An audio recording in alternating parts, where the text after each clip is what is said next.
Naunsa naman tang mga Pilipino nga ginungog naman tang mga bright ug mga kamao. Pero nganong sa pagpili og mga leader, labihan man natong pagkabugo ug pagkabubo. Samtang nalibang ko diha dapita ba. Samtang hang kigol gigulukan sa daon sa hagonoy sa pagpangilo. Nagulaho na ako bahin sa umaabot nga eleksyon karong Lunes.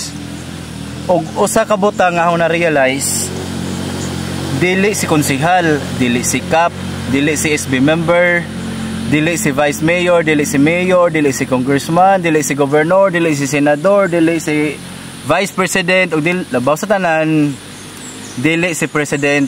Ang angay natong basolon ngano ang atong nasod, pabilin maghapong uyayot, pabilin tang naglisod, pabilin tang pobre, pabilin tang barado. Atong mga kinabuhi stagnant, walay paglambo, walay pag-asenso. Unsa dayon ra ba tag reklamo nga wa diri wa didto? Arang kusog ta magbagot-bot, kusog ta mangdaot sa gobyerno.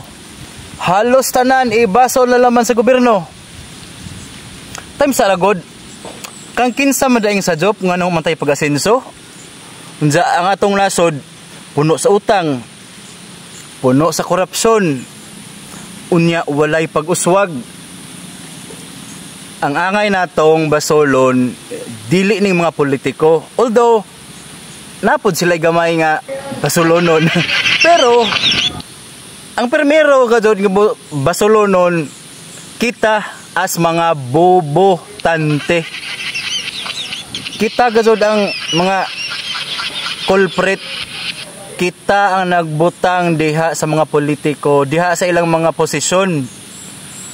Kita ang mga botante, kay kita may nagbutang ana diha sa ilang pwesto, panahon sa eleksyon, kita po dapat ang basulon. Nganong nagkalisod o nagkalaguliang ning atong nasod. Kanang mga politiko, panahon sa eleksyon, naningkamot po na sila mudaog. Mao nga natural, kana sila gasto. Ag kita nga nakamangan ning dawat og 50 sa gatos, 500 o sa kalibo, 5,000. Sana all 5,000. Dawat po ta siyempre. Unsa ang ending, sige tagreklamo. Dili na ta sigreklamo. Kay huma naman tagibayran. Gibaligja naman nato atong boto. Hingdawat naman ta. Napalit na nila ang atong boto. Ag kita nga ning dawat or kita kay hingdawat man, wa mo ta nangadyo. Wa po ta namugos. Ila man ang gusto. Di siyempre ato pong dawaton. Grasya na na. Lisod po no. O atong balibaran. Labi nas panahon karon. Atong dawaton ang ilang gihatag. Pero dapat mindset pod. Maghuna-huna tag kinsay saktong pilion og iboto. Bantog na lamang gitagaan ta. Matik na lamang po di ay nga sila ato iboto. Naunsa naman tang mga Pilipino nga ginungog naman tang mga bright og mga kamao. Pero nganong sa pagpili og mga leader, labihan man natong pagkabugo og pagkabubo. Arang kataas tag standard suma contest. Pina criteria for judging patag na utas. Pina a total of 100%. Arat ang mga perfectionist. Simpleng sayop sa grammar, pastilan, labihan makasaway. Mga apply tag trabaho, Jesus. Kuwang nalaman patjon tas kataas sa qualifications. Dapat graduate, master's degree, doctor's degree, pasar sa board, license, with related trainings and seminars, with experience. Ipon pagpila ka tuig og unsa kataas ang experience. Nya pagabot sa job applications, hapit na laman tapat jon sa kalisod sa interview. Kay lagi pilion ang pinakamaayo. Unsa ipuno pa ng police clearance, barangay clearance, NBI, referral, pinatulo pa ka character references aron pag-sure nga maadyo ang batasan sa maadjong background. Sus, taasan na tog standards ijara. Pero pag-abot sa pagpili, sa pagduma sa atong gobyerno, musugot ra tag bajokbok. Mantinera tag umbot. Sakit bangs. Na. Sa Jawa na ganit tag bodots, boto. Sa Jawa na ganit tag papapdol, boto. Napoy uban, tungod kay ang usa ka kandidato giendorso man sa ilang idolo, bisan wa ta kaila og wa ta kay mangnaw sa ilang programa, diretso ra pud boto. Bisan unta naapay mas daghan nga mga kandidato nga arang ka maadyo.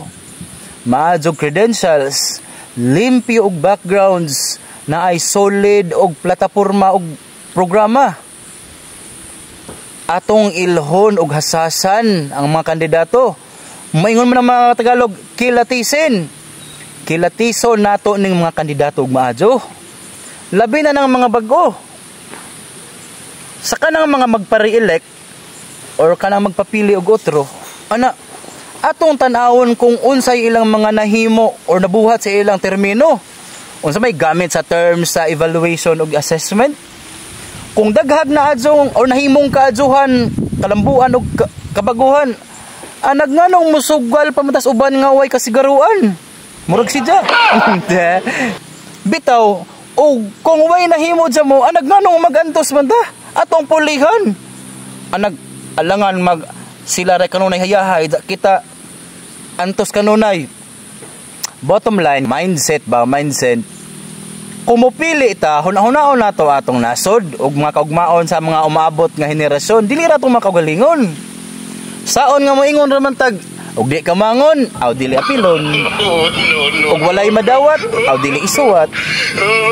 Wa ta maghuna-huna nga ang gihatag nila nga usa ka libo equivalent ra na sa piso kada adlaw sud sa 3 ka tuig sa ilang termino. Or kung hingdawat kag 5,000, sana all 5,000. Equivalent ra nas more or less 4.50 or 5 pesos kada adlaw sud sa usa ka termino or 3 ka tuig. Unya, ingan ra dita ka barato. Ingan ra day kantidad sa atong dignidad. Unsa magpareklamo pa ta? Los na tong mga botante. Mitsim dahil ta mga botante. Na, sungutan ra ba ko? Na. Sus, aram ding sukua.